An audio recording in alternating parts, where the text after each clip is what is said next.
Welcome in. It is day 154, and you're speaking with the Meeples Champion.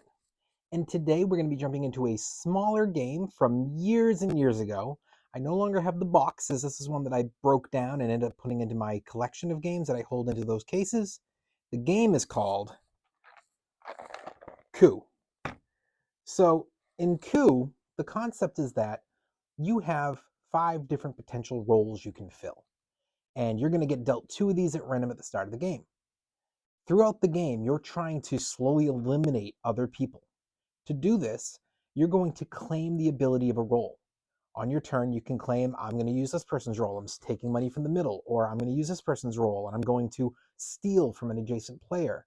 I'm going to use this person's role. It's going to allow me to kill or assassinate one of the players around me's, one of their characters.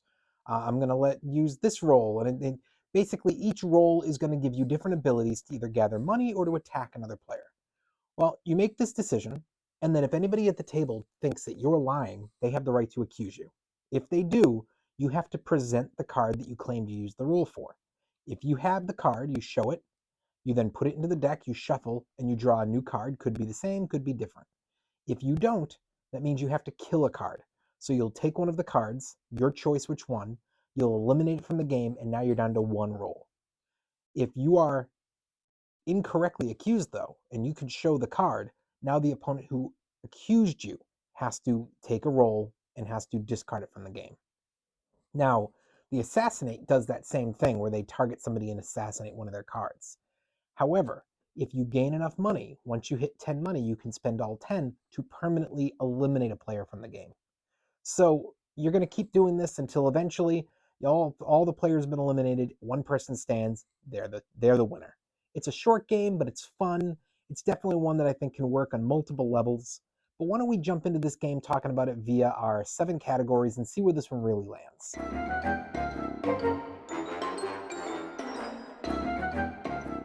When it comes to that art, I don't have the box here, but I should have a picture up for you guys showing it. And I actually really liked the box art. I was really disappointed to have to get rid of it. And I think that the art of the game itself really follows through with that. The game is primarily cards. You do have some money tokens in there, but otherwise it's cards. And I think the cards and the box art are really good. It's a thumbs up.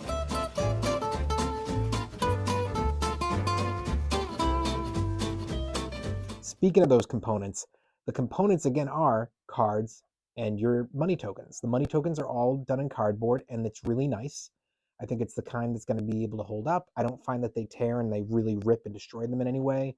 So they, breaking them out of their packaging are fine. And the cards are top notch. It's a thumbs up.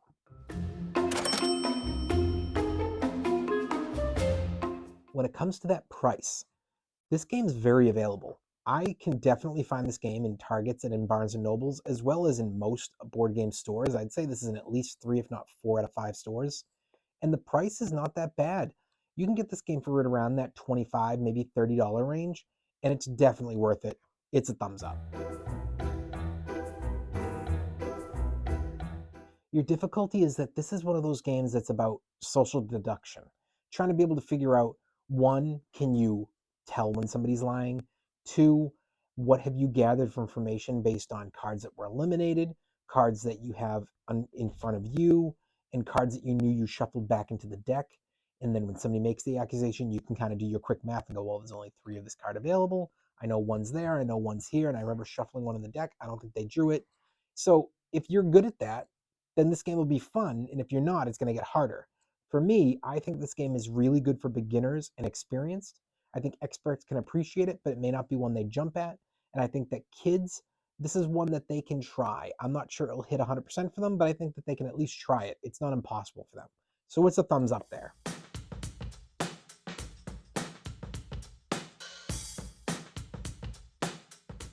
Your replayability. So this game may not be one that you choose on a regular weekly or monthly basis, but it's definitely one that when it gets to your table, you're playing this 4 or 5 times in a row. You might play for an hour, but that hour you're getting a bunch of games in. It's definitely replayable. It's a thumbs up.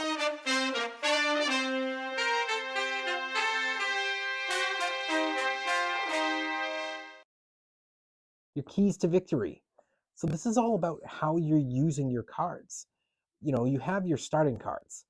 And you have the ability to switch cards throughout the game if you choose to use that character's ability. And you have the ability to gain money to attack opponents. It's how you choose to both be honest or bluff. Use the cards you have or trade for more. Are you trying to gain money? Are you trying to protect yourself? It's up to you to decide how to use those and when to use those. I think there's plenty there. It's big thumbs up on those.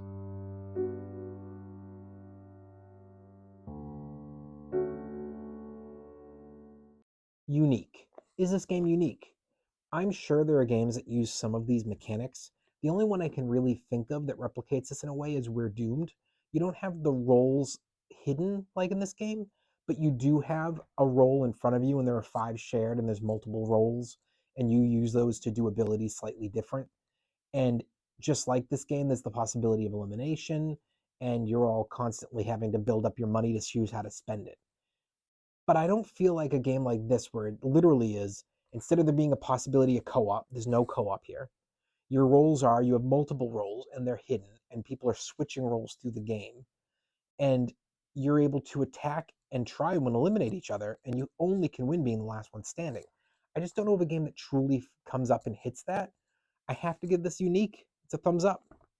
Overall, what do I think? This is a fun game. It's not that expensive. I think it's a game worthwhile that if you play with a lot of people when it comes to family and friend events and you're looking for social deduction games, this is a top of the list one for me. I think it's worthwhile. But if you're not sure, put it on your list of a game that you want to try one day. Figure out if a friend or if a local board game store or somebody has it that you can go and test try the game out, or go on YouTube and find some tutorials where they actually walk you through and show you some playthroughs. Because I think this game is one that once you get an idea as to how really it plays through, as long as you feel your friends or your family matches up with that style, it's a really fun game. But that's just my opinion. Maybe this isn't your style and this game hits huge for you anyways, or maybe this is your style, but you look at it and you go, it's I got other things that I can do and I don't really need that one to be added to my grouping. It's all up to what you want, and there's nothing wrong with whatever it is you're looking for, whether that's adding the game, not adding the game, or just trying to figure out if there's another game that's better for you for now. Well, it has been day 154, and we've been speaking about the game Coup. And you've been speaking to the Meeples Champion. Like, share, subscribe, and check down below in the description where I'll be adding in an Amazon link in case you want to get this game for your collection. Until next time, I'll talk to you tomorrow.